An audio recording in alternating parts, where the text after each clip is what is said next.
Welcome to week 3 exercises for the torso. So this week is the sandwich system and rotating the chest and moving the arms when we walk. So let's start off with the sandwich system exercises that will help strengthen your front body and your back body, bringing them both together to support the spine. And we'll start with, they're called belly presses.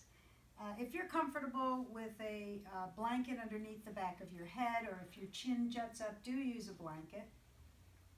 So rest on your back with your arms by your sides. You're not going to use your arms in this exercise, they're just resting. It's simply a breath in and an exhale, drawing everything down into the floor. So you breathe in, and as you exhale, draw your front ribs down, your low belly down, and your low back into the floor. You press everything into the floor. You'll feel your abdominals work. You'll feel your rib cage close. And then on the inhale, you relax. Breathe in.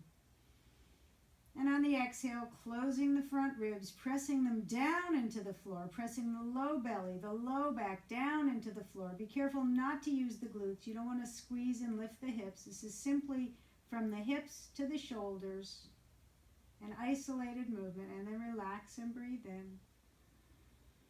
And as you exhale, close the ribs, press the back body down, press the low belly down, press the low back down. Pausing on the exhale, shoulders are easy, arms are easy. And then inhale, relax. And exhale, squeeze everything together and down. And even feel your back body pressing into the floor. And relax and breathe in.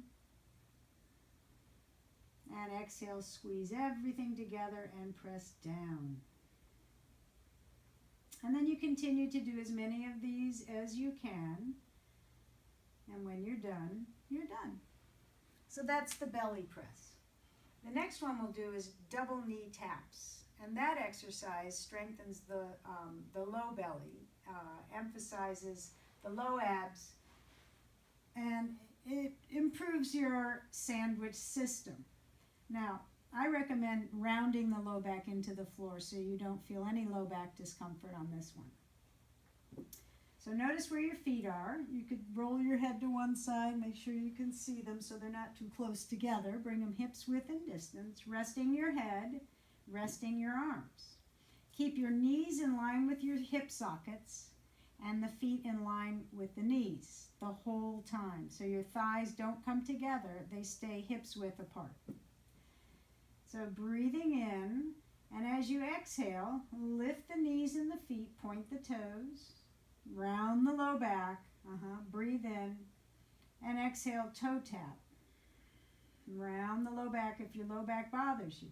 Breathe in and come up, keep everything hips width and distance, breathe out, toe tap. So you can keep your low back natural curve if you like, or you can round it into the floor. Make sure you're not hurting your low back. So the hips are, your knees are in line with your hip sockets the whole time. Ankles are hip width. Everything is in line, and it's toe taps, bringing your toes back to the place where your feet originally were. And you do as many of these as you can. Be sure to engage the low belly and round it into the floor if your low back bothers you. So again, you do this until you can't do any more. And then you're done. So I could do more, and I'm sure you could too. I'm just calling it to an end so the video doesn't get too long. The next exercise we'll do is called heavy head lifts. And it is literally a heavy head lift. You're going to keep your head very heavy and use these muscles to lift your shoulders off the floor. So for this one, you can move the blanket, come onto your backs, and set it up just the way you did a moment ago.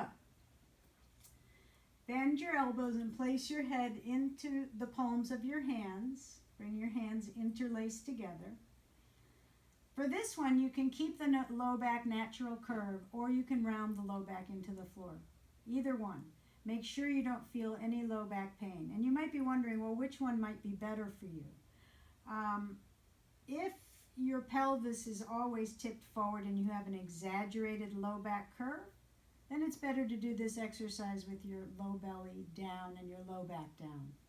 But if you have the opposite happening, where your low back curve is often flat and you don't have much of a lumbar spine curve, then leave the low back curve in its natural place.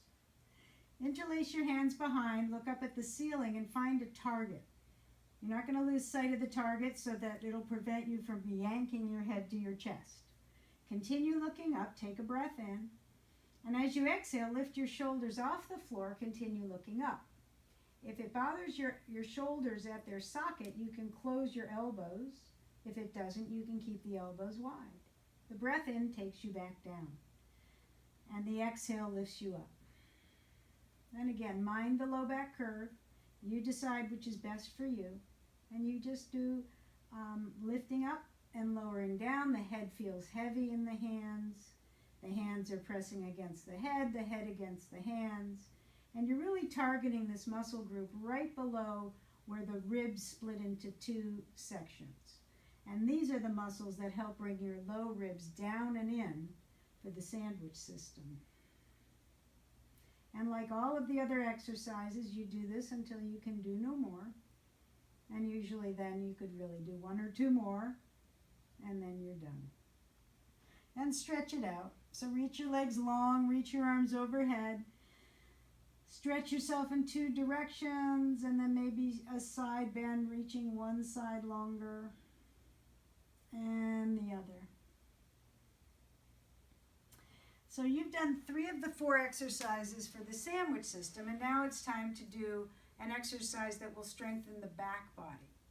So you're going to lay on either a couple of blankets or lay on a bolster or a couple of pillows, and you might want to have a block to rest your head on.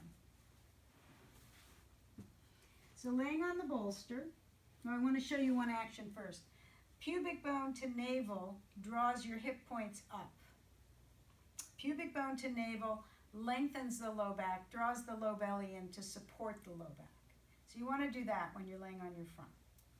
So lay on your front, pubis to navel, rest your forehead, stretch your arms forward, and stretch your legs back. So reach them one at a time. I'm not going to go very far with my fingers underneath the door. There we go. Okay, so you're going to lift one arm and one opposite leg at a time. You can lift your head as long as you tuck the chin and look down, or you can leave your head resting and support it. I'm going to lift my head because I get a little more work in the upper back. So you're going to be strengthening the shoulders, the muscles between the shoulder blades, and all the muscles along your back, and your glutes and your hips. So breathe in, lift one arm, opposite leg, look down, and slow exhale. Breathe in, lift the opposite. Remember, look down if you're lifting your head, and slowly lower. I'm continuing to pull the pubis to the navel so I don't overarch my low back.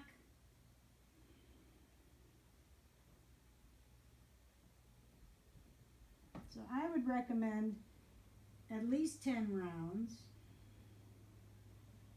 Lifting up very slow and lowering down. And after about 10 rounds, press back to child's pose so that you feel a stretch in your low back. I'm going to move that out of the way and rest, lengthening out here. And those are the exercises for the sandwich system.